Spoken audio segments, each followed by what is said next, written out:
তিনটে খাবার খেলে রোজা হবে না, সকলে সাবধান। আজকের ভিডিওটা অত্যন্ত গুরুত্বপূর্ণ হতে চলেছে। আমি সকল মুসলমান ভাই ও বোনেদের কাছে আন্তরিক রিকোয়েস্ট করে বলবো, এই ভিডিওটি শেষ পর্যন্ত ওয়াচ করবেন। যে সকল ভাই এবং বোনেরা এই চ্যানেলে নতুন আছেন, অবশ্যই চ্যানেলটিকে সাবস্ক্রাইব করবেন, লাইক কমেন্ট শেয়ার করতে ভুলবেন না। তাহলে ভিডিওটি শুরু করছি, সকলের শুনতে থাকুন।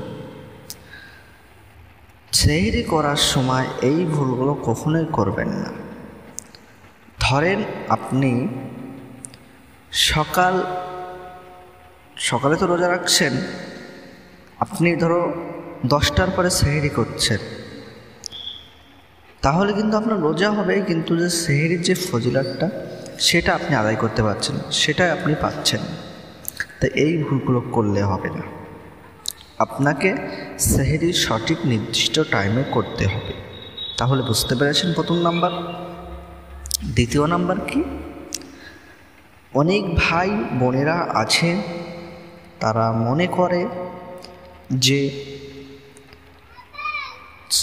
আজান দেওয়ার সময় সেহরি করলে রোজা হয়, এটা তারা মনে করে।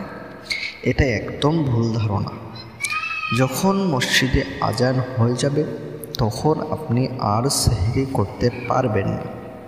তাই সকলকে রিকোয়েস্ট করব, আপনার যখন আজানটা দেওয়া হয়ে যাবে তখন আর সেহরি করবেন না, তাহলে আপনার রোজা কিন্তু হবে না। 2 নম্বর হলো। 3 নম্বর, যখন আপনার রোজা রাখতে চান তখন যদি আপনি সেহরিটা করেন যদি আজান দেওয়ার পরে, তাহলে আপনার কিন্তু রোজা হবে না। তাই সকলের সাবধান।